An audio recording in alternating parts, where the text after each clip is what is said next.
Okay, तो आज हम जुडिशरी का चैप्टर नंबर 1 जो है लीगल स्टडीज़ का, उसमें आज हम टॉपिक्स पढ़ते हैं। पेज नंबर 10 से आज हम शुरू करेंगे। High courts and lower courts के बारे में पढ़ेंगे। तो सबसे पहले आपको क्लियर था कि सेंटर लेवल पे, नेशनल लेवल पे जो कोर्ट होता है उसे सुप्रीम कोर्ट कहते हैं। देन स्टेट लेवल पे जो कोर्ट होता है उसको हाई कोर्ट कहते हैं। देन उससे लोअर लेवल होता है डिस्ट्रिक्ट कोर्ट, उनको जो है आप लोअर कोर्ट्स के अंदर काउंट करते हैं। So high court function as an organ of judicial administration at the state level. तो स्टेट लेवल पे जो कोर्ट्स होंगे, जो जुडिशरी होगी, उसे हाई कोर्ट बोला जाता है। उससे लोअर लेवल पे जो सिविल एंड क्रिमिनल जस्टिस के कोर्ट्स होते हैं उन्हें डिस्ट्रिक्ट लेवल का कोर्ट, लोअर कोर्ट बोला जाता है। जो आपके डिस्ट्रिक्ट कोर्ट होते हैं, दे आर द, 1 मार्कर में याद रखना, district court are the courts of first instance. सबसे पहले जो आपका केस जाएगा वो इनके पास जाएगा।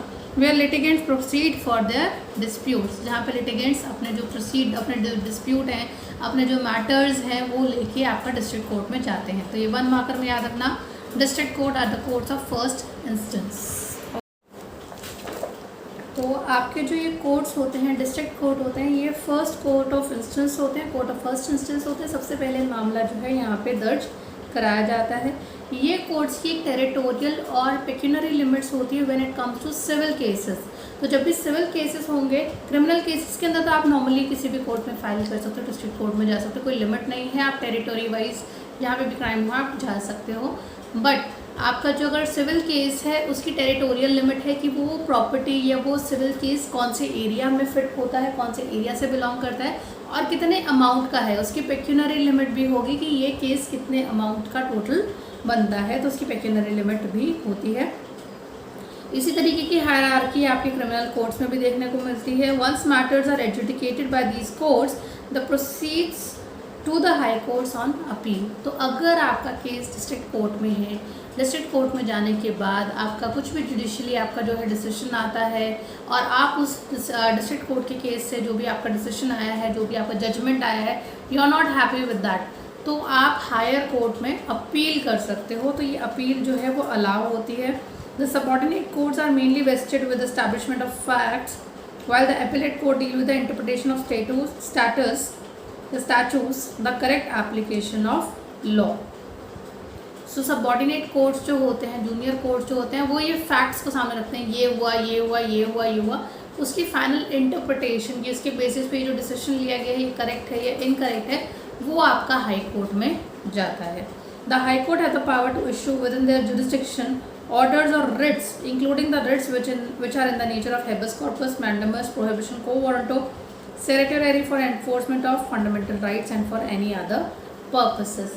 तो जैसे आपने आर्टिकल 32 के अंदर पढ़ा है कि अगर आपका कोई फंडामेंटल राइट अब्रिज हो रहा है तो आप आर्टिकल 32 के अंदर जो है सुप्रीम कोर्ट जा सकते हो। सिमिलरली आप हाई कोर्ट भी जा सकते हो आर्टिकल 226 के अंदर। अगर आपका कोई फंडामेंटल राइट अब्रिज हो रहा है उसके लिए रिट्स इशू करेगा high court. This writ jurisdiction is similar to the supreme Court of India. तो जो हाई कोर्ट की पावर है वही सुप्रीम कोर्ट जैसी ही पावर उसकी होती है रिट्स के मामले में। The role of the high court also becomes similar to the supreme Court in exercise of public interest litigation. PIL के मामले में भी सुप्रीम कोर्ट और हाई कोर्ट इक्वली वर्क करते हैं। तो आपको अगेन एक क्वेश्चन आ जाएगा कि कहाँ पे हाई कोर्ट और सुप्रीम कोर्ट इक्वल होते हैं, कोई 2 इंस्टेंसेस बताओ।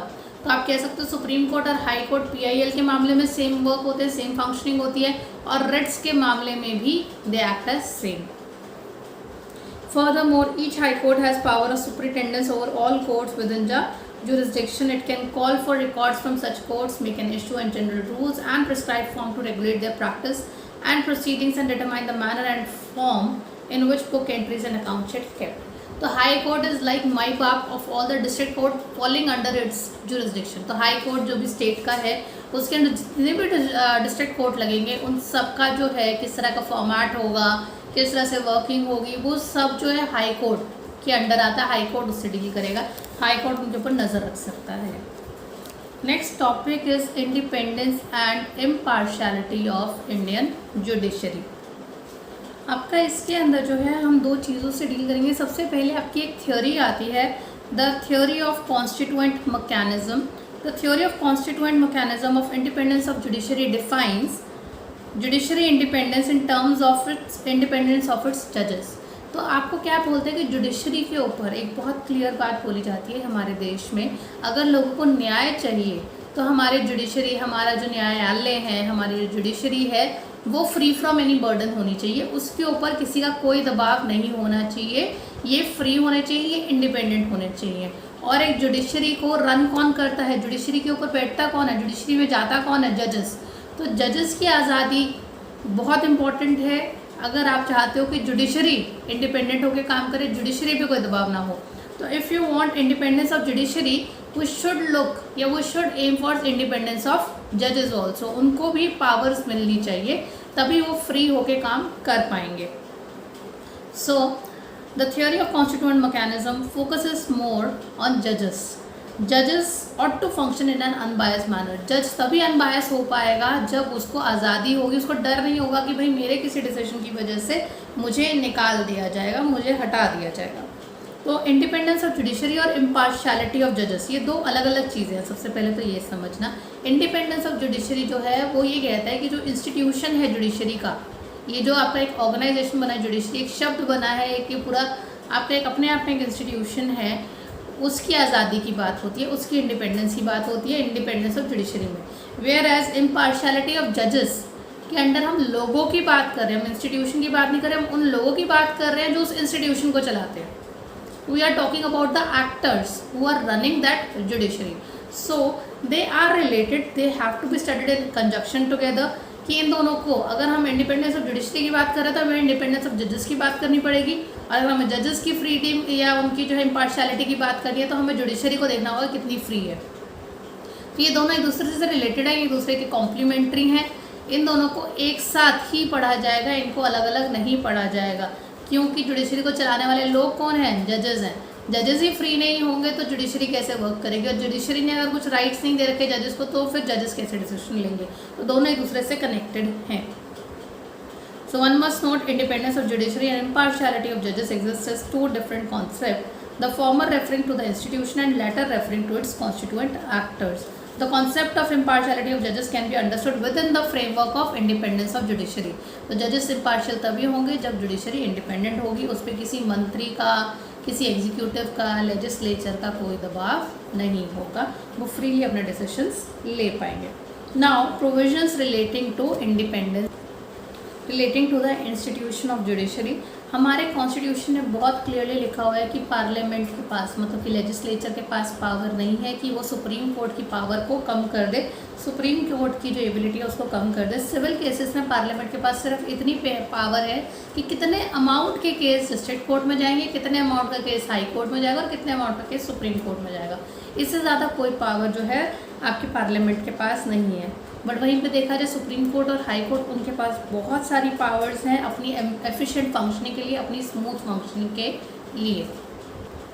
नेक्स्ट टॉपिक है आपका प्रोविजन रिलेटेड टू जजेस। ऐसे क्या क्या हमारे कॉन्स्टिट्यूशन में प्रोविजन दिए गए हैं जो इंश्योर करते हैं कि हमारे जजेस इम्पार्शियल होकर काम कर सके, उनके ऊपर कोई रोक टोक। तो हमारा सबसे पहला प्रोविजन आता है, Once appointed, judges are provided with security of tenure till they reach the age of retirement. The age remains 62 for High Court judges and 65 for Supreme Court judges. Judges are not allowed to practice as advocates in the same or equivalent courts post their requirement. For example, a retired High Court judge can practice in the Supreme Court but is prevented from practicing in the same or High Court or other High Courts. This ensures that ex-judge practicing at the bar do not influence the decision of the bench with whom they may have presumed familiarity. तो ये बहुत अच्छा एक सबसे पहला provision आपको दिया गया है। एक बार आप जज की पोजीशन पे चुन लिए गए, आपको जज बना दिया गया है, तो आपको आपके रिटायरमेंट एज से पहले कोई नहीं हटा सकता है। और आपके रिटायरमेंट एज क्या है, अगर आप हाई कोर्ट के जज हो तो 62 ईयर्स, और अगर आप सुप्रीम कोर्ट के जज हो तो 65 ईयर्स। आपको इस एज से पहले कोई नहीं हटा सकता। और वंस आप रिटायर हो जाते हो, आपने रिटायरमेंट ले ली 62-65 की एज में, आप सेम या लोअर कोर्ट्स में नहीं जा सकते, आप हायर कोर्ट में एज एन एडवोकेट प्रैक्टिस कर सकते हो। इसका एग्जाम्पल दिया हुआ है कि आप जो है हाई कोर्ट के जज रह चुके हो, आपकी 62 की एज आ गई, अब now you want to work as an advocate in that judiciary के अंदर आप रहना चाहते हो और आप एडवोकेट की तरह प्रैक्टिस करना चाहते हो, तो आपको मना कर दिया जाएगा कि ना तो आप जो है लोअर कोर्ट्स में जाओगे, डिस्ट्रिक्ट कोर्ट में आप एडवोकेट का काम करोगे, ना ही आप किसी हाई कोर्ट के अंदर एडवोकेट का काम करोगे, आप केवल सुप्रीम कोर्ट में एडवोकेट का काम कर सकते हो। इसका कारण ये है कि एज एन हाई कोर्ट का जज आपके काफ़ी लोगों के साथ तालमेल होंगे, काफ़ी लॉयर्स के साथ आपकी बातचीत होगी उस लेवल के। तो हो सकता है कि आप एज एन एडवोकेट अफेक्ट कर दो, आप जो है फेमिलियरिटी की वजह से जो एक्चुअल में डिसीजन आना चाहिए उसके ऊपर बायस्ड क्रिएट कर दो। तो आपको सुप्रीम कोर्ट, हायर कोर्ट में जाने के लिए एज एन एडवोकेट अलाउड है, सेम या लोअर के ऊपर ये अलाउ नहीं करेंगे। ये आपका फर्स्ट प्रोविजन है एज एन इम्पार्शियलिटी ऑफ जजेस। सेकेंड, जजेस can not be easily remove from their office except for proven misbehaviour and incapacity. The legal process is kept stringent to ensure security of tenure of जजेस। अगर आपको किसी जज को उनके term से, उनकी रिटायरमेंट एज से पहले हटाना भी है तो सिर्फ 2 बेसिस हैं जिसके ऊपर जज को हटाया जा सकता है। वो 2 बेसिस हैं, प्रूवन मिसबिहेवियर और इनकैपेसिटी की। जज जो है इनकेपेबल है डिसीजन लेने की और वो जो है मिसबिहेव कर रहा है, प्रूवन मिसबिहेवियर। ये 1 मार्कर का क्वेश्चन आ जाएगा, what are the 2 basis on which जज can be remove from his position. तो आप बोलेंगे proven misbehaviour and incapacity. And इसका जो लीगल प्रोसेस है वो आपका बहुत टफ है। इसके लिए जो है आपका स्पेशल जो आपकी लगती है, स्पेशल मेजॉरिटी आपको चाहिए होती है, which is very tough to achieve. तो स्पेशल मेजॉरिटी अपने आप में पाना बहुत टफ है, तो इसलिए इनका जो रिमूवल प्रोसेस है उसको टफ बनाया गया कि आप ऐसे ही मुंह उठा के किसी जज को ना हटा सके। Then third, the salaries and allowances of जजेस are fixed and not subject to vote of the legislature. Judges derive their salary from the Consolidated Fund of India in the case of Supreme Court, and in the case of High Court and from the Consolidated Fund of State. Their emoluments cannot be altered to their disadvantage except in the event of financial emergency. आप जो है salaries जो जजेस की जाती है वो consolidated fund of India, consolidated fund of state से जाती है। अगर आप सुप्रीम कोर्ट के जज हैं तो consolidated fund of India, high court के जज हैं तो कंसोलिडेटेड फंड ऑफ स्टेट से जाती है।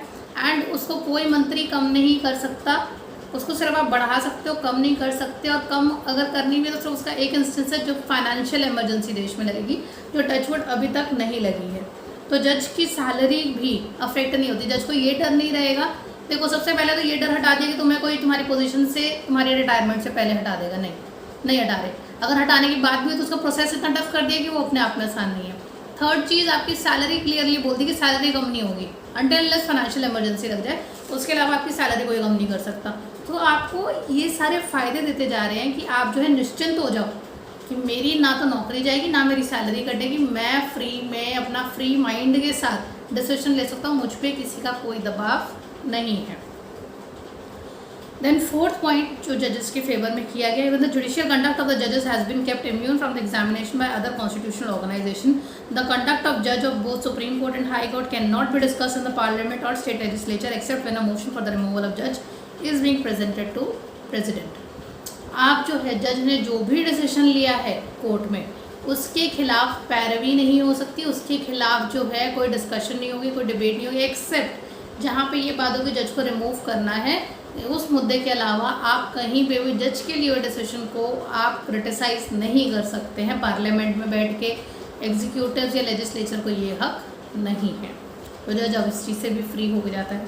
Fifth, Supreme Court of India has been authorised to have its own establishment and to have complete control over it. It is further authorised to make appointment of officer and staff of the court determine their service condition. So Supreme Court को पूरी आज़ादी है, तुम्हें किस बंदे को higher करना है, किस तरीके से हायर करना है, आपके ऊपर जुडिशरी या लेजिस्लेचर किसी तरीके का दबाव नहीं बनाएगा। आप अपनी हायरिंग्स अपने हिसाब से देखिए, आपने सुप्रीम कोर्ट को कैसे चलाना है सुप्रीम कोर्ट की ऑर्गेनाइजेशन देखेगी, इसके ऊपर एग्जीक्यूटिव और लेजिस्लेचर का कहीं से भी किसी तरीके का कोई जोर नहीं रहेगा। तो ये पांचों पॉइंट, आपका रिटायरमेंट एज, आपका बहुत मुश्किल रिमूवल प्रोसीजर, आपकी सैलरी कम ना होना, आपके डिले और डिसीजन को क्रिटिसिज्म ना मिलना, और आपको पूरी आज़ादी देना कि आपको किस तरीके के स्टाफ को रखना है, कैसे आपको अपनी एस्टैब्लिशमेंट चलानी है, इनके ऊपर कोई रोक टोक नहीं है। इस वजह से जज को काफ़ी ज़्यादा इंडिपेंडेंस मिलती है ताकि वो इम्पार्शियल होकर डिसीजंस ले सके। नेक्स्ट हम आते हैं page number 13, appointment, training, retirement and removal of जजेस। ये सारे टॉपिक्स हम जजेस के पढ़ेंगे। सबसे पहले है अपॉइंटमेंट ऑफ जज, constitutional mandate. The method of appointment of जज at the supreme court, high court and district court. ये जो है हमारे कॉन्स्टिट्यूशन में साफ साफ लिखा हुआ है कि किस तरह से हमारा supreme court, high court and जो आपके डिस्ट्रिक्ट कोर्ट है उनका अपॉइंटमेंट किस तरीके से होगा इनके जजेस का। आर्टिकल 1 to 4 जो है वो क्लियरली मेंशन करता है, अंडरलाइन करना है, article 1 to 4 of the constitution, every जज of the supreme court shall be appointed by the president after the consultation with such जजेस of the supreme court end of the high court in state as president may deem necessary. तो जितने भी appointments होंगी जजेस की, specially the supreme court, वो president के name के अंडर होंगी। ये 1 मार्कर में याद रखना कि किसके नेम के अंडर जो है हायरिंग्स होती है आपके जजेस की, प्रेसिडेंट ऑफ इंडिया के, सुप्रीम कोर्ट के जजेस की हायरिंग जो है प्रेसिडेंट ऑफ इंडिया के अंडर हायर होते हैं। Then high court, the article also provide that in case of appointment of जज other than chief justice of India the chief justice must be consulted. कि chief justice of India is the highest position of a जज in the India, जो 30+1 का आपका composition होता है। तो आपका जो चीफ जस्टिस ऑफ इंडिया है, उसके अलावा आप किसी भी जज का अपॉइंटमेंट करोगे, ठीक है, उसके अंदर आपको चीफ जस्टिस ऑफ इंडिया की, सुप्रीम कोर्ट के किसी और जज की अगर आपको हायरिंग करनी है other than chief justice of India, तो आपको जो है चीफ जस्टिस ऑफ इंडिया को कंसल्ट करना ही पड़ेगा। You can not leave him or her. This article further provide for the qualification required to become जज एट द सुप्रीम कोर्ट। अगर आपको ये 1 मार्कर में याद रखना, पेपर में बहुत बार आ चुका है, बोर्ड्स का फेवरेट है, अगर आप सुप्रीम कोर्ट के जज बनना चाहते हो तो आपके अंदर क्या क्या क्वालिफिकेशंस होनी चाहिए। फर्स्ट, सिटीजन ऑफ इंडिया, भारतीय नागरिक। Then has been for at least 5 years of a जज of a high court of 2 or more 3 high court. अगर आप हाई कोर्ट पे अगर एडवोकेट हो तो 5 साल का एक्सपीरियंस मिनिमम आपका हाई कोर्ट्स का चाहिए। एक हाई कोर्ट का हो, अलग अलग हाई कोर्ट का हो, उससे फ़र्क नहीं पड़ता, पर 5 साल एज अ जज of high court minimum experience चाहिए, ठीक है। या फिर अगर आप एडवोकेट नहीं हो हाई कोर्ट के, जज नहीं हो, सॉरी, हाई कोर्ट के जज नहीं हो हाई कोर्ट के, देन आप एटलीस्ट 10 years के लिए as an advocate of high court रह चुके हो।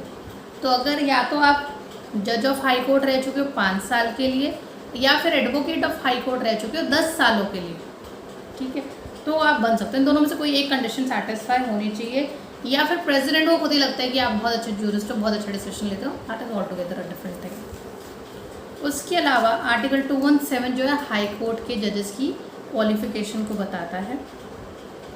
द हाई कोर्ट का जो जज होता है वो भी प्रेसिडेंट द्वारा ही हायर हो गया जाता है।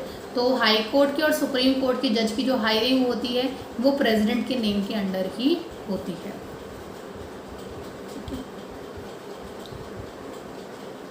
गवर्नर भी इसमें इन्वॉल्व होता है।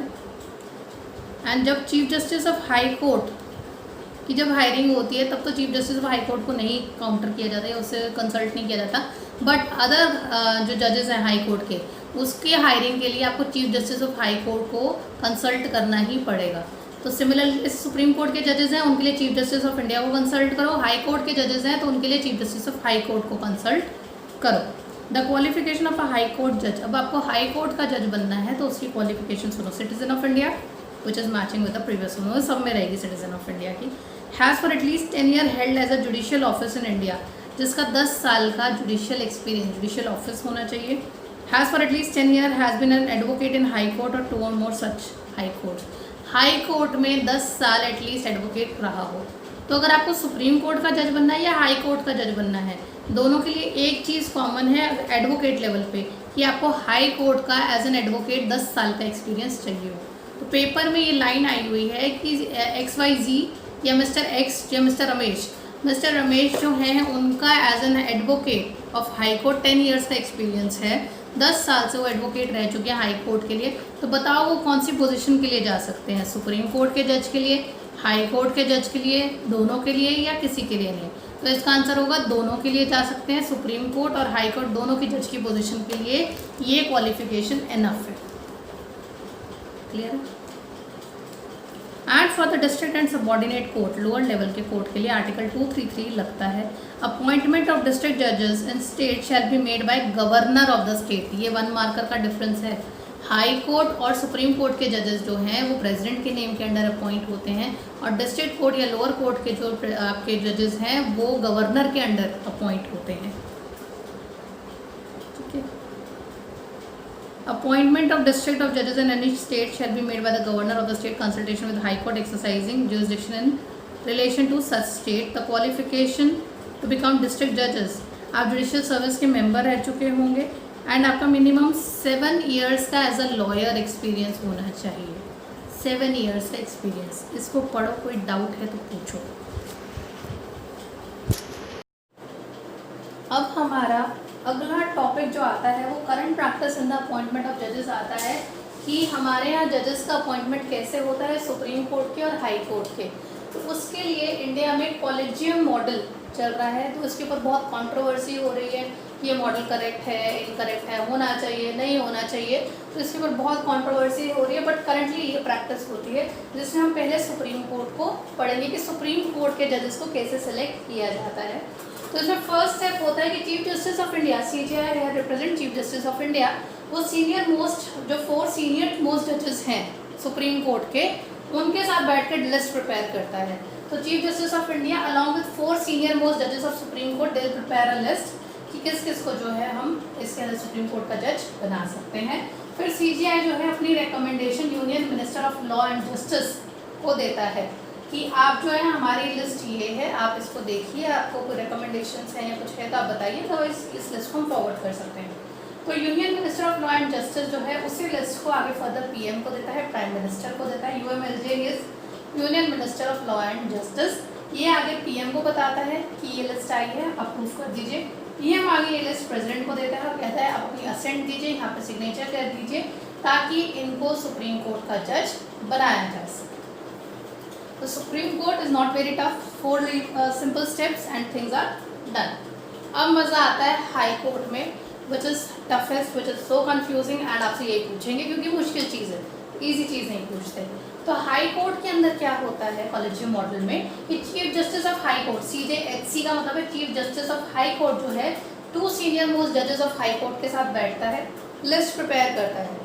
फिर chief justice of high court जो है ये list CM and governor of state को देता है। CM मतलब chief minister of the state, and governor of state को ये 2 कॉपीज जाती हैं कि हमने ये लिस्ट प्रिपेयर करी है।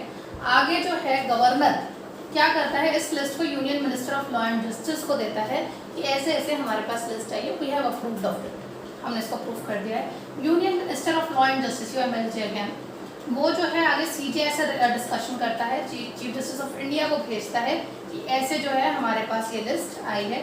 चीफ जस्टिस आगे 2 सीनियर सुप्रीम कोर्ट के जजेस के साथ बैठ के फिर डिस्कशन करता है कि हमें हाई कोर्ट के जजेस से और CJHC से ये लिस्ट आई है, हमें इसको एक बार पढ़ना होगा। फिर ये उसको समझते हैं और वो अपनी recommendation union minister of law and justice को बता देते हैं कि हमें ये लग रहा है, अप्रूव कर रहे हैं। Union minister of law and justice आगे PM को बताता है, PM आगे प्रेसिडेंट का असेंट लेता है। सो आप इस पेपर देखिए, इसके 7 स्टेप्स हैं, इसके 4 स्टेप्स हैं, आपको बहुत अच्छे से आने चाहिए। अगर आप कुछ ना तो एटलीस्ट ये बना देना, इसी के मार्क्स मिल जाएंगे। बस इसको शॉर्ट फॉर्म में ना लिख के फुल फॉर्म में लिख देना और बेटर रहेगा। एक बार देख लीजिए इसको। तो हमारे यहाँ जजेस की जो सीनियरिटी है वो बहुत मैटर करती है कि आप जो है कितनी जल्दी चीफ जस्टिस बनेंगे, कितनी जल्दी सीनियर पोजीशन पे बनेंगे। फॉर इनिशियल अपॉइंटमेंट एज जज इन द हाई कोर्ट और for those from the lower judiciary interstate seniority does matter, and for elevation of advocate from the bar relative merit matters. The collegium model considers the relative merit for those judges and advocate in the zone of consideration for elevation with the reference to the judgment and cases, कि किसने कितना important case handle करा है, उस हिसाब से seniority count होती है, उस हिसाब से आपका जो है प्रमोशन काउंट होती है, प्लस आपको कितने ईयर्स ऑफ एक्सपीरियंस हो गया उसके बेसिस पे आपको जो है प्रमोशन मिलता है। तो सीनियरिटी बहुत मैटर करती है इस फील्ड के under. Now tracing the historical debate on the issue of appointment of जजेस। आप जैसे कि आप देख सकते हैं, हमने जो है ये बनाया था, अभी मैंने आपको डिफरेंस दिखाया था हाई कोर्ट और सुप्रीम कोर्ट के जो जजेस का जो अपॉइंटमेंट हो रहा है, उसके अंदर चीफ मिनिस्टर इन्वॉल्व है, उसके अंदर PM इन्वॉल्व है, उसके अंदर प्रेसिडेंट इन्वॉल्व है, उसमें गवर्नर, CM, ये एग्जीक्यूटिव के लोग भी इन्वॉल्व हैं। तो इसके ऊपर बहुत क्वेश्चन हो गया था कि क्या एग्जीक्यूटिव का रोल होना चाहिए जजेस की अपॉइंटमेंट में कि नहीं होना चाहिए था। तो हर बार कभी बोला गया होना चाहिए, कई बार बोला गया नहीं होना चाहिए, किसी में बोला गया बैलेंस होना चाहिए। तो इसके ऊपर बहुत डिस्कशन, बहुत डिबेट्स रही हैं। The issue of appointment has been link to the independence of judiciary, कि आप जो है अगर जजेस की अपॉइंटमेंट में मंत्रियों का रोल हो गया तो फिर तो कहीं ना कहीं आप मंत्रियों से दब गए, फिर तो मंत्रियों की चाटुकारिता करनी पड़ेगी, मंत्रियों को आपको बहुत खुश रखना पड़ेगा, तभी तो मंत्री आपके सिलेक्शन पे, आपकी लिस्ट पे अप्रूवल देंगे। तो हमेशा इसके ऊपर बहुत झगड़ा हुआ, हमेशा एक टसल रहा कि एग्जीक्यूटिव और जुडिशरी का क्या रोल होना चाहिए जजेस की अपॉइंटमेंट में। As early as 14th law commission report under the chairmanship of MC Stalabard India's first attorney general in 1958 these concern were raised. तो इसमें 1 मार्कर आपको याद रखना, इंडिया का फर्स्ट अटॉर्नी जनरल जो था MC स्टेलवार्ट था। 1958 में ही ये इशू पहली बार रेज हो गए थे। The commission noted the appointment or rejection of appointment of judges by the executive in contrary to which judiciary suggested created rather awkward situation। तो कई बार ऐसा होता था चीफ जस्टिस और सीनियर जजेस मिलके जो है एक लिस्ट प्रिपेयर कर रहे हैं, वो लिस्ट आगे PM के पास जा रही है या यूनियन मिनिस्टर के पास जा रही है और वो कैंसिल आउट कर देते हैं कि ये नाम मुझे ठीक नहीं लग रहा है, इसको कैंसिल आउट करो। तो ये बड़ी ऑकवर्ड सिचुएशन हो जाती थी कि जुडिशरी की चलेगी या एग्जीक्यूटिव की चलेगी जजेस के सिलेक्शन के अंदर। एंड ये मुद्दा बहुत बार उठा एंड इसके लिए बहुत फेमस है 3 जजेस केस। 3 डिफरेंट केसेस के इसके अंदर जजमेंट्स आए थे, उसे 3 जजेस केस बोला जाता है। A series of 3 judicial decision popularly known as 3 जजेस केस आपसे पूछा जा सकता है। Help in the development of the modern collegium system. ये जो कॉलेजियम सिस्टम बना है ये 3 जजेस केस के बाद ही आया है, जो मैंने आपको भी दिखाया था बोर्ड पे। This development has been the result of tumultuous process but in modern practice इसमें जो है जुडिशियल अपॉइंटमेंट को लेकर काफ़ी बहस हुई। फर्स्ट जज केस जो था वो 1981 में आया था एंड उन्होंने कहा कि नहीं एग्जीक्यूटिव की ज़्यादा चलेगी, ये primacy to the executive and stated that CJI recommendation to the president can be refused or congent reason. It gave vast power to the executive for next 12 years and making the judicial appointment. This however was modified by the second judge case. तो जो first जज case आया था 1981 के अंदर, उसके अंदर जो मैक्सिमम पावर थी वो एग्जीक्यूटिव की तरफ कर दी गई और जुडिशरी की पावर जो थी, जजेस की पावर जो थी वो कम कर दी गई। देन 1993 में सेकंड जज केस आया था, उसमें कहा गया था कि चीफ जस्टिस ऑफ इंडिया की हर चीज़ में सबसे ज़्यादा चीफ जस्टिस ऑफ इंडिया की चलेगी, चीफ जस्टिस के अलावा बाकी सब नीचे आते हैं। सुप्रीम कोर्ट और हाई कोर्ट के मामले में चीफ जस्टिस ऑफ इंडिया ही सबसे सुप्रीम है। तो इसके अंदर क्या हुआ, जुडिशरी की पावर बढ़ा दी गई सेकेंड जज केस के अंदर एंड जो है एग्जीक्यूटिव की पावर कम कर दी गई थी। बट ये जो डिसीजन आया था ये 9 जज के बेंच से आया था, मतलब कि इस डिसीजन को ये जो लिया गया था सेकंड जज केस के अंदर जजमेंट, इसमें 9 जजेस बैठे थे। 9 जजेस के अंदर से 5 जो थे वो जुडिशरी को पावर या चीफ जस्टिस को पावर देने के फेवर में थे और 4 जो थे उसके फेवर में नहीं थे। मतलब कि यहाँ पे भी जुडिशरी बटी हुई है, बेंच बटा हुआ है, क्लियर मेजॉरिटी नहीं है, इट्स जस्ट सिंपल मेजॉरिटी। तो अभी भी क्लैरिटी नहीं थी, अभी भी जो है सेकंड जज केस के बाद भी लोग जो है श्योर नहीं थे कि CJI को पूरी तरह से तो हाँ नहीं मिली है। तो उसके बाद जो है काफ़ी कन्फ्यूजन रही CJI वगैरह के उसके अंदर भी एंड प्रेसिडेंट का रोल इन्होंने सबसे पहले कम करा।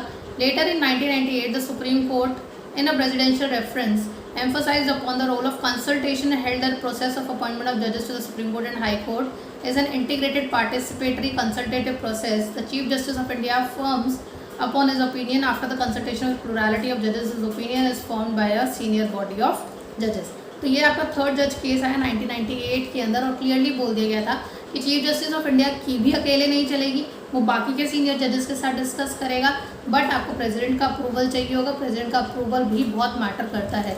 तो दोनों को इक्वल पावर्स एक तरह से दे दी गई कि एग्जीक्यूटिव का रोल भी बढ़ा और CJI का भी रोल बढ़ा। इन सबको हटाने के लिए एक और रिकमेंडेशन आई थी, जुडिशियल अपॉइंटमेंट कमीशन। ये बहुत इंपॉर्टेंट है, जुडिशियल अपॉइंटमेंट कमीशन। ये आपका 2 to 4 मार्क्स में कहीं पे भी आ सकता है। तो एक रिकमेंडेशन आई, क्यों ना हम एक अलग से कमेटी बनाते हैं जुडिशियल अपॉइंटमेंट कमीशन, जिनका काम यही होगा कि जजेस की हायरिंग का सारा प्रोसेस ये लोग देखेंगे। So the JAC aims to replace the collegium system with a more formal body. This commission as proposed will be chaired by Chief Justice of India and will have 2 senior Supreme Court judges besides the Union Law Minister, the Law Secretary as its convener, 2 eminent person nominated by the collegium comprising the Prime Minister, Leader of Opposition and Chief Justice of India. The bill was introduced in Rajya Sabha in 2013 August. तो इसके अंदर क्या था, एक judicial appointment commission बनाते हैं जिसके अंदर चीफ जस्टिस ऑफ इंडिया बैठेगा, PM बैठेगा, अपोजिशन पार्टी का लीडर बैठेगा, आपका जो है union minister of law and justice बैठेगा, लॉ मिनिस्टर बैठेगा स्टेट का, ये लॉ सेक्रेटरी बैठेगा और ये सारे मिलकर डिसीजन लेंगे। ये बिल आया था राज्यसभा में, ठीक है। और ऐसा माना जाता था कि अगर ये बिल पास हो जाए तो हमारे जो एग्जीक्यूटिव और जुडिशरी है दोनों का इंपॉर्टेंट रोल हो जाएगा, दोनों की सहमति हो जाएगी और सारे मिल के डिसीजन लेंगे। बट ये बिल कभी पास ही नहीं हुआ, तो ये जुडिशियल अपॉइंटमेंट कमीशन अभी तक आया ही नहीं है। The composition and the function of JAC in the selection of judges would be incorporated in the constitution once this amendment had been debated and finds enough votes in the favor of Indian parliament. एक बार ये bill pass हो जाएगा तो इसको constitution के अंदर add कर लिया जाएगा, इस अपॉइंटमेंट मेथड को कॉलेजियम मॉडल हटा दिया जाएगा और ये JAC को ऐड कर दिया जाएगा as an extra constitutional body. अब हमारा नेक्स्ट टॉपिक है जुडिशियल ट्रेनिंग का। वंस आप सेलेक्ट हो जाते हो एज अ जज, आपको भी ट्रेनिंग मिलती है। ऐसा नहीं कि जज बन गए तो सब कुछ, एडवोकेट का एक्सपीरियंस हो सब कुछ आता है, नो, एक जज को भी ट्रेनिंग की रिक्वायरमेंट होती है। तो national judicial academy is a government funded training institute constituted for the training of Supreme court and high court जजेस and judicial officers in India. This body was founded in 1993 and इसका जो location है वो है भोपाल और इसका जो register office है वो है न्यू दिल्ली। तो ट्रेनिंग का जो हाउस है वो भोपाल में है, 1993 में इस्टेब्लिश हुआ था, जिसमें सुप्रीम कोर्ट हाई कोर्ट के जजेस को ट्रेनिंग प्रोवाइड की गई थी। It aims at suggesting judicial reforms and providing research support services for greater efficiency, fairness and productivity in judicial decision. यहाँ पे इनको ट्रेनिंग दी जाती है ताकि वो एफिशिएंटली हाई प्रोडक्टिविटी और फेयरनेस के साथ डिसीजन ले सकें। As a part of providing judicial training, the national judicial education strategy NJES has been established in 2006 to provide judicial education to high court judges, district judiciary and state judicial academics। इनको भी पढ़ाई कराई जाएगी, इनके भी exams दिलवाए जाएंगे। The training consist of conferences, orientation, workshop on court judicial skills and administration and seminar of substantive law and justice. में इनको एजुकेशन प्रोवाइड करी जाएगी through workshop, through conferences and all. The academy also aim at enhancing the online skills registry of the Indian judges to increase their proficiency and making better access to judicial decision. So अब online इनको जो है friendly बनाया जाएगा, technically इनको friendly बनाया जाएगा ताकि जुडिशियल डिसीजन के अंदर ऑनलाइन भी प्रेजेंस अपनी मार्क कर सकें। अगला क्वेश्चन आता है रिटायरमेंट ऑफ जजेस। अगला टॉपिक जो है वो है रिटायरमेंट ऑफ जजेस, कि जजेस को कैसे हटाया जाएगा। तो सुप्रीम कोर्ट के रिटायरमेंट एज है 65 एंड हाई कोर्ट के जो रिटायरमेंट एज है जजेस की वो है 62। डिस्ट्रिक्ट कोर्ट के अलग अलग जो इलाके हैं, डिस्ट्रिक्ट्स हैं, वहाँ के जजेस जो हैं उनकी रिटायरमेंट एज जो है स्टेट गवर्नमेंट डिसाइड करेगी। स्टेट टू स्टेट होता है, ये 1 मार्क में ऑलरेडी आया हुआ है, ठीक है। State respective state governments will decide कि उनकी रिटायरमेंट एज क्या होगी।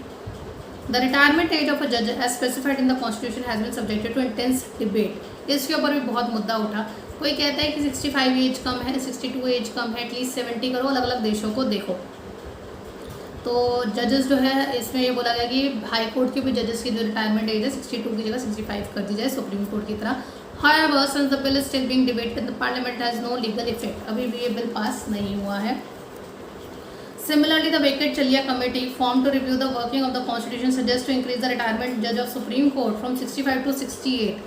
तो यहाँ पे यही बात हो रही है कि वेंकट चलिया कमेटी 1 मार्कर में याद रखना है, सुप्रीम कोर्ट के जजेस की एज के लिए है 65 से 68 कर दो। हाई कोर्ट वाले कह रहे हैं 62 से 65 कर दो और सुप्रीम कोर्ट वाले कह रहे हैं 65 से 68 कर लो। और इन्होंने क्या क्या बोला है इसके लिए इन्होंने बॉक्स आपको दिया हुआ है अलग अलग कंट्रीज़ की रिटायरमेंट एज के हिसाब से, कि US के अंदर सुप्रीम कोर्ट के जज की रिटायरमेंट की कोई एज नहीं है। ऑस्ट्रेलिया के हाई कोर्ट में रिटायरमेंट एज है 70 years. Supreme Court of Canada की फिक्स रिटायरमेंट एज है 75। UK के अंदर रिटायरमेंट एज है 75 और साउथ अफ्रीका के अंदर 70 है, या फिर आपकी जॉब को 12 साल हो जाए। तो ये सब जो है आपको दिए गए 1 मार्कर में याद रख लेना। Similarly, Indian proposals focus on enhancing the retirement age of the judges. It is done in order to facilitate them and excel their service like counterpart judges in foreign jurisdiction। कि foreign में जितना time period इनको मिल रहा है, जितना इनको retirement age मिल रहा है, तो इंडिया में भी इतना होना चाहिए। Similarly, several senior lawyers with requisite expertise and experience decline to accept judgeship due to the lower retirement age of 62, especially in the high court। कई बार ऐसा होता है कि लॉयर जो है वो 80 साल का है एडवोकेट, और जज जो है 60 साल का है। तो लॉयर जो है जज की बात ही नहीं मान रहा, कह रहा मैं तेरे से सीनियर हूँ, मैं 80 साल का हूँ, 60 साल का, मेरा तेरे से ज़्यादा एक्सपीरियंस है, यू आर नथिंग। तो इसके ऊपर भी कई बार इशू हो जाता है। By an enhanced age this problem could be rectified as advocate would have greater incentive to forgo their individual legal practice and function in the role of जजेस। Further अब क्या होता है कि आपको जो है एज अ लॉयर आपकी कोई रिटायरमेंट एज नहीं है, आप 90 साल के भी हो, आप लॉयर की तरह प्रैक्टिस कर सकते हो सुप्रीम कोर्ट हाई कोर्ट के अंदर, बट एज अ जज आप 62 या 65 की एज तक कर सकते हो काम। तो क्या बेटर समझोगे आप, इससे अच्छा तो आप लॉयर बन के ही काम कर लो। तो कई बार लोगों को जजशिप ऑफर करी जाती है कि आप जज बन जाओ, और वो बनते नहीं है कि हमारी तो आप फिक्स रिटायरमेंट एज कर दोगे, आगे की वर्किंग का पता नहीं है, इससे अच्छा तो हम लॉयर बन के खुश हैं। तो कई बार लोग जजेस बन के खुश नहीं होते, ये भी एक प्रॉब्लम क्रिएट हो जाती है। Further, the relatively early retirement age in India is often linked to declining quality of judicial service. कि जिस टाइम तक आपको 20-25 साल के अंदर जहाँ तक जुडिशरी अच्छे से समझ में आती है तब तक आपकी रिटायरमेंट एज आ जाती है, जहाँ पे आप इतने मैच्योर होते हो कि बेटर डिसीजंस ले सको, वह तभी आपकी रिटायरमेंट एज आ जाती है। तो आप क्या अच्छा वर्क कर पाओगे। तो यही कह रहे हैं कि आपने जहाँ पे इंसान को अच्छा प्रिपेयर करा उसकी रिटायरमेंट एज दे दी, तो उसकी यूज़ तो लो उसको अच्छा होने का। Overall, the proposal mentions that such issue could be taken care of if the retirement age of the judges would be increased. तो ये आपको पूरा पैराग्राफ आ जाएगा लिखने के लिए कि why do you think कि रिटायरमेंट एज इंक्रीज होनी चाहिए, तो उसके अंदर आप ये सब लिख सकते हैं। नेक्स्ट है रिमूवल ऑफ जजेस को रिमूव करने का प्रोसेस। तो इनके प्रोसेस को, इनके रिमूवल प्रोसेस को कहते हैं इम्पीचमेंट। 1 मार्क में याद रखना। प्रेसिडेंट के रिमूवल को भी इम्पीचमेंट कहते हैं, सुप्रीम कोर्ट और हाई कोर्ट के जज के रिमूवल को भी इम्पीचमेंट कहते हैं। The process for removal of जजेस is actually the same for both supreme court and high court. This has been stated explicitly in the constitution of India. Clearly mention है संविधान के अंदर कि कैसे सुप्रीम कोर्ट और हाई कोर्ट के जज को हटाया जाएगा। तो सबसे पहले 2 ग्राउंड्स के ऊपर आप सुप्रीम कोर्ट या हाई कोर्ट के जज को हटा सकते हो, मैंने पहले भी बताया था, प्रूवन मिसबिहेवियर एंड इनकैपेसिटी। तो ये जो है इंक्वायरीज एक्ट 1986 के अंडर इस्टेब्लिश हुआ था। This inquiry is done by a committee of 3 members of which 2 are judges, 1 of Supreme Court and 2nd is the Chief Justice of High Court. If the complaint is against the High Court judge, then the 2 judges of Supreme Court constitute this committee. तो अगर आपके supreme Court के जज के against, किसी के against जो है सुप्रीम कोर्ट वाले के अगेंस्ट ये जो है डिसीजन लिया जाएगा इम्पीचमेंट का, तो उसके अंदर 2 जजेस होंगे, 3 members की जो है कमेटी बैठेगी, जिसके अंदर 2 तो आपके जजेस होंगे, एक सुप्रीम कोर्ट का और एक chief justice of high court होगा। और आपके जो कंप्लेंट अगर हाई कोर्ट के जज के अगेंस्ट हैं तो सुप्रीम कोर्ट के 2 जजेस बैठ के डिसीजन लेंगे। Based on the finding the recommendation to impeach the जज has been made by the chief justice of India to the president of India, कि CJI आगे लेटर लिखेगा प्रेसिडेंट को कि हमें इस जज को रिमूव करना है because that person is misbehaving और is incapable. If it is accepted, the proposal of the impeachment must be introduced in the Parliament for the discussion by 100 MP in Lok Sabha and 50 MP in राज्य सभा। तो अगर ये जो है फिर ये बिल या ये प्रपोजल जो है फिर लोकसभा और राज्यसभा में रखा जाएगा कि इस तरह से जो है चीफ जस्टिस ऑफ इंडिया ने रिकमेंड किया है प्रेसिडेंट को कि इस जज को, सर्टेन जज को हमें हटाना है। तो अगर राज्यसभा के 50 members उसके ऊपर साइन कर देते हैं 50 MP और लोकसभा के 100 MP साइन कर देते हैं, फिर इसके ऊपर बड़ी वोटिंग होती है एंड स्पेशल मेजॉरिटी से आगे काम होता है। The copy of the proposal is given to the concern जज before the proceeding starts in the Parliament of India. जैसे ही राज्यसभा के 50 जो मेंबर्स हैं, MPs हैं, उन्होंने साइन कर दिया और लोकसभा के 100 MP ने साइन कर दिया, इसकी एक कॉपी जो है जज के पास भेज दी जाती है जिसको हटाना है, और उससे कहा जाता है कि 14 दिन है तुम्हारे पास, अपनी कोई सफाई रखनी है तो रख लो। The impeachment process in the parliament is governed under the article 124 subsection 4 of the constitution. Under this scheme, the motion of impeachment has to be passed by the 2/3 majority member present and voting must be done separately in each house of the parliament. तो उस दिन जिस दिन voting है उस दिन जो present member है उसमें से 2/3 मेंबर दैट इज 66% मेंबर्स जो हैं वो क्या चाहते हैं उनकी सुनी जाएगी। अगर 100 लोग आए हैं, 150 लोग आए हैं तो उसमें से 100 पीपल क्या कह रहे हैं। तो ये इंपॉर्टेंट होता है, दोनों हाउसेस के अंदर हमें अलग अलग स्पेशल मेजॉरिटी चाहिए होती है। तो once the motion is pass the formal announcement is done by the president, therefore the overall process of impeachment is lengthy and complex. CJI पहले खुद अपनी जो है कमेटी बना के डिस्कस करेंगे, फिर कमेटी से जो है रिकमेंडेशन प्रेसिडेंट को देंगे, प्रेसिडेंट के बाद ये लोकसभा और राज्यसभा में जो है आपका जाएगा जो प्रोसेस है, देन वहाँ पे दोनों साइन करेंगे, 50 जो है राज्यसभा के MP, 100 लोकसभा के MP, फिर उसके बाद वो जिस जज को हटाना है उसको बोलेंगे 14 दिन है तेरे पास, तो डिसाइड कर क्या हुआ है क्या नहीं, तो अपनी एक्सप्लेनेशन रख। उसके बाद ये दोबारा जो है इसके ऊपर वोटिंग होगी जिसमें स्पेशल मेजॉरिटी होगी, पहले एक हाउस में होगी फिर दूसरे हाउस में होगी, फिर दोनों जगह से अगर क्लियर हो गई तो वो जाके फिर प्रेसिडेंट अनाउंस करेगा किसको हटाना है। तो बहुत सारे लेवल्स पे हर्डल्स आ सकते हैं जहाँ पे मना हो जाए कि नहीं इनको नहीं हटाना। तो आज तक इतिहास में इंडियन जुडिशरी के ये प्रोसेस सिर्फ एक बार हुआ है। चीफ जस्टिस जो था आपका, chief justice of Calcutta high court के जज थे आपके चीफ जस्टिस सौमित्रा सेन, उनको इम्पीच किया गया था 2011 में for miss appropriation of funds, घूसखोरी करप्शन के चक्कर में।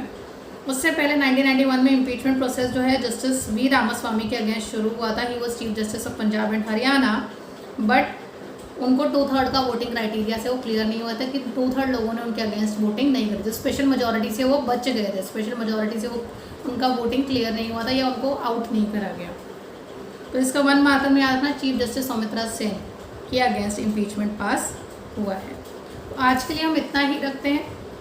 हमारा नेक्स्ट थोड़ा सा टॉपिक रह गया कोर्ट्स एंड जुडिशियल रिव्यू, जिसके अंदर फिर हम पढ़ेंगे स्कोप ऑफ जुडिशियल रिव्यू और उसके बाद ये टॉपिक ख़त्म हो जाएगा, ये चैप्टर ख़त्म हो जाएगा। चलो बाय।